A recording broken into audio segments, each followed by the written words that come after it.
Spartan soldiers carry a reputation that outlived their city. Elite warriors who wouldn't retreat, wouldn't surrender. They were feared because they were built differently. Trained, disciplined, and shaped from childhood to hold the line. Their entire society was engineered to forge these warriors. But that same machinery came with a price.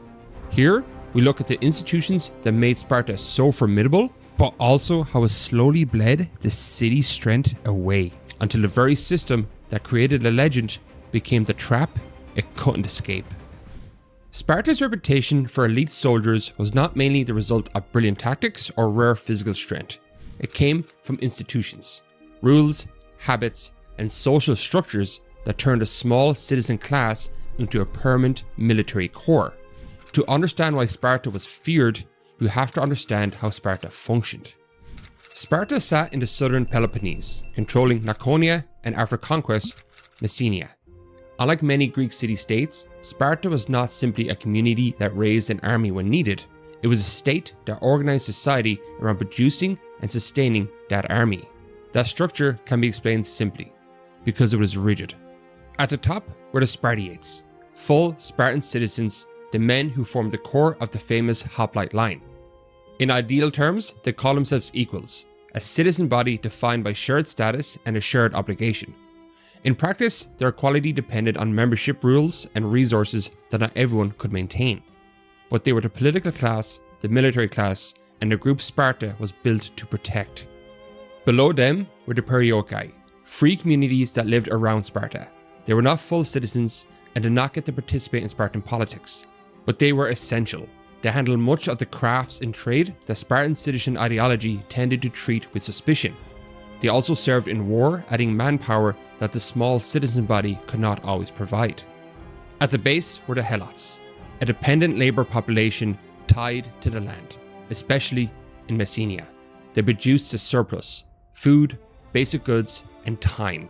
That allowed the citizen class to live as a military class. This is the point most summaries skip, but it is the foundation. Sparta's citizen soldiers were full-time only because other people worked the land. And here is a central tension. Sparta's citizen body was never large, yet it dominated a much larger subject population. That is not a stable situation by default. It requires control, constant readiness, and a social system that keeps the ruling class unified. Sparta's military culture was not just about winning battles against foreign enemies, it was also about maintaining dominance at home. Sparta did not rely on goodwill to hold that system together. Ancient writers describe an official posture of intimidation, including the notorious cryptia. Young Spartans sent out on secretive duties meant to keep helots fearful, and a tradition that each year the ephors formally declared war on the helots, so killings could be framed as lawful. This tension was not theoretical. In 464 BC, a catastrophic earthquake struck Laconia. In the chaos, helots and other dependents rose in revolt, turning a natural disaster into a long security crisis. Sparta survived, but the lesson was carved into its politics. The state could not afford to relax. Which raises the question, how do you hold a system together when the people who work outnumber the people who rule? This is where Lycurgus enters the story. Later writers credit a lawgiver named Lycurgus with shaping Sparta's distinctive system, but he sits somewhere between history and tradition, and our sources are too late to prove a single founder. What matters is that by the classical period, Sparta clearly ran on a set of institutions designed to produce cohesion and keep a small citizen class permanently ready. That cohesion was shaped early. Boys entered state-run training, the Agoge, at age 7. A Spartan boy was raised to think of himself less as an individual and more as a part of a group. Later writers describe the Agoge as a state-directed system of upbringing that began in childhood and organized boys by age, supervised their training, and tested their endurance. The point was not simply fitness. It was obedience, self-control, and a habit of functioning inside a unit. Boys learned to follow commands, tolerate discomfort, and compete without breaking. Sparta did not need the strongest man. It needed the man most likely to hold the line when fear hit. This is the first misunderstanding to clear up. Spartan elite status was not primarily a story of superior bodies, it was a story of reliability under stress, a quality that is trained socially as much as physically. The second misunderstanding is that training ended when a Spartan became an adult. In many Greek cities, a man's adult life pulls him into private routines: farm work, trade, household life. In Sparta, adult life kept pushing men back into communal discipline. Nothing shows Spartan control more than the Syssitia, the common messes. Adult citizens ate nightly with the group, not at home. That table acted like a daily inspection. Reputations rose or fell. Older men watched younger, and peer pressure enforced discipline without constant officials. But it was also a gate. Each member had to pay regular contributions. Fail to meet them, and you could be expelled from the mess, and with it, full citizen standing. You would no longer be considered a Spartan. Sparta's politics reinforced the same theme: control through structure. Sparta had 2 kings, but their power was limited. There was a council of elders, which shaped decisions and gave the state continuity. There were ephors elected annually who could restrain kings and enforce policy. There was also an assembly of citizens that could approve or reject proposals, but within boundaries set by the elite institutions. The point of this arrangement was not efficiency, it was stability. Sparta feared the ambitious individual as much as it feared the external enemy. The political system spread power and created friction on purpose.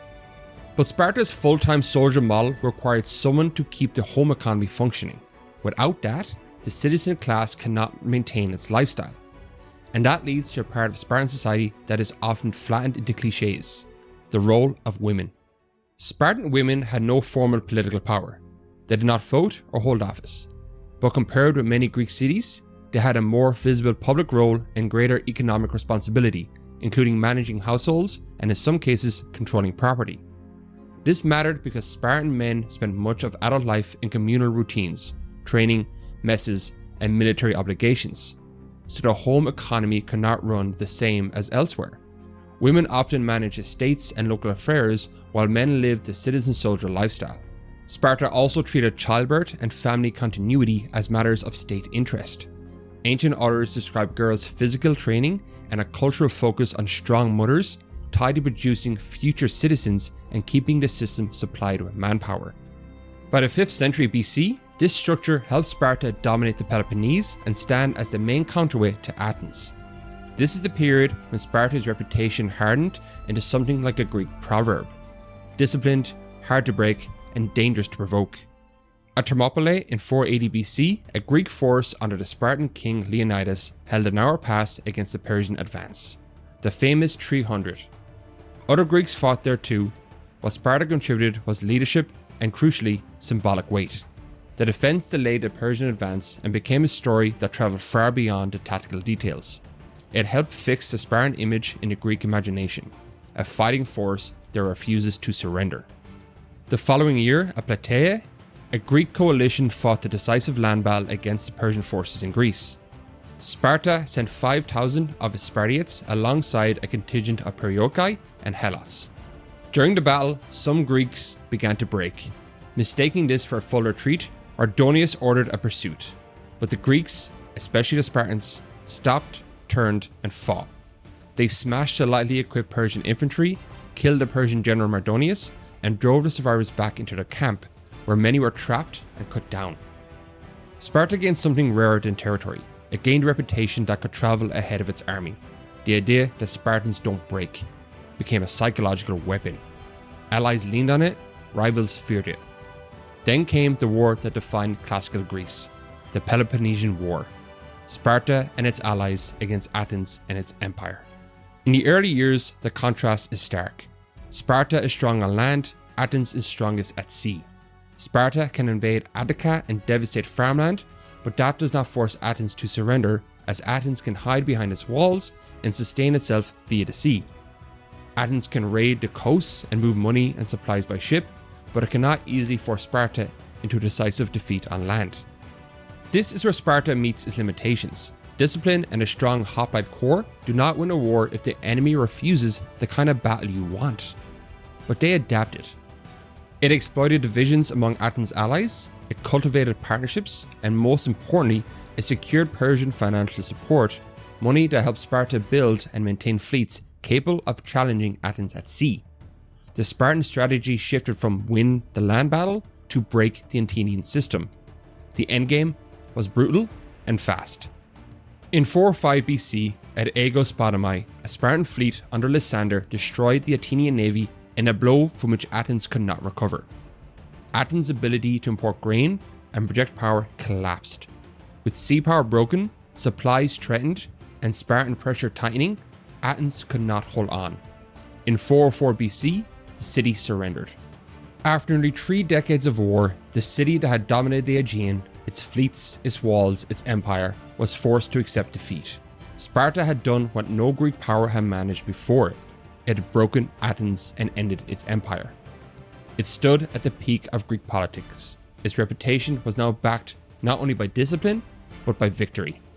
This was the high point of the Spartan model. The citizen army had held together through long pressure. Spartan leadership had adapted enough to win a war that was not designed for hoplites, and the victory at the end was absolute in political terms.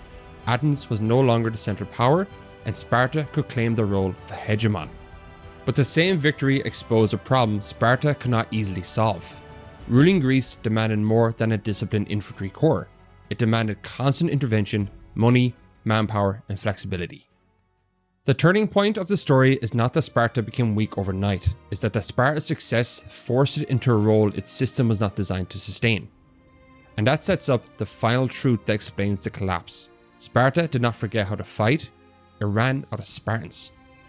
Sparta's power depended on the narrow resources that it could not replace quickly: full citizens. The Spartan system produced cohesion and discipline, but it also made citizenship hard to sustain. A Spartiate's status was not automatic or permanent. It depended on meeting obligations, especially continued participation in communal life, including mess contributions. Over time, that requirement collided with a deeper trend: property concentration and inequality. As land and wealth accumulated in fewer hands, fewer men could reliably maintain the economic base needed to keep full standing. Some fell out of the citizenship class, others never entered it in the first place. Ancient and modern sources both point to a demographic catastrophe in slow motion.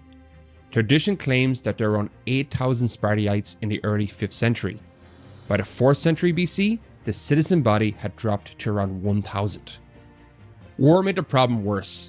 Sparta could win campaigns and still be weakened by the attrition of a small citizen body. Losses that might be tolerable for a larger state were harder for Sparta to replace.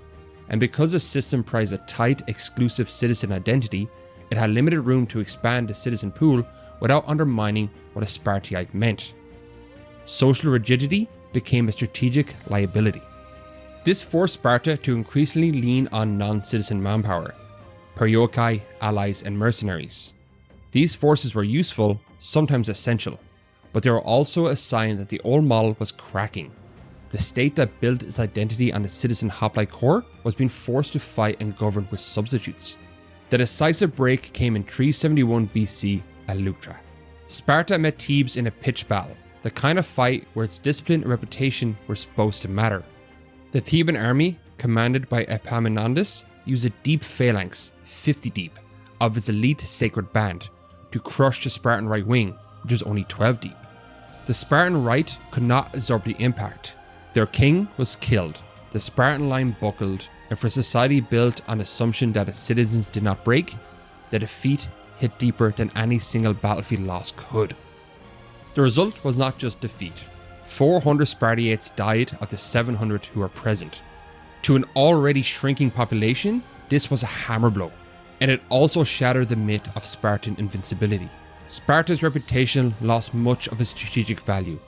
Allies reconsidered, rivals grew bolder, the balance of Greece shifted quickly. What followed was even more damaging. Thebes carried the war into the Peloponnese. In the years after Leuctra, Sparta lost control of Messenia, and with it, the labor base and surplus that supported the citizen system for generations. This was a strategic and economic collapse at the same time. Sparta could no longer rely on the same foundation that had freed its citizens to live as permanent military class.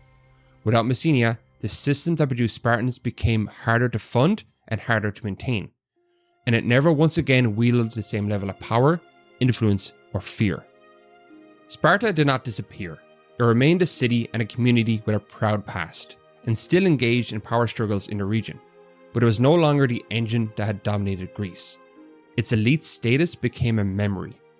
Sparta, once famous for boasting that it didn't need stone walls because the citizens were its walls, eventually did the unthinkable and built them in the 2nd century BC.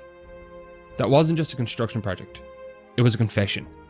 A city that had built its identity on discipline, confidence, and a promise that no enemy would ever reach its streets, was now admitting that the old Spartan formula no longer held. And under Roman rule, the change was complete. Sparta stopped being feared and started being visited. The Lycurgan system became an antique curiosity, something to observe, to write about, to be entertained by. What once made Sparta one of the most formidable military societies in Greece did not vanish in a single moment. It faded as the citizen body shrank, the economic base was broken, and the old system proved too rigid for a changing world. It was reduced to performance and nostalgia, a carefully preserved spectacle for travelling Romans to gawk at.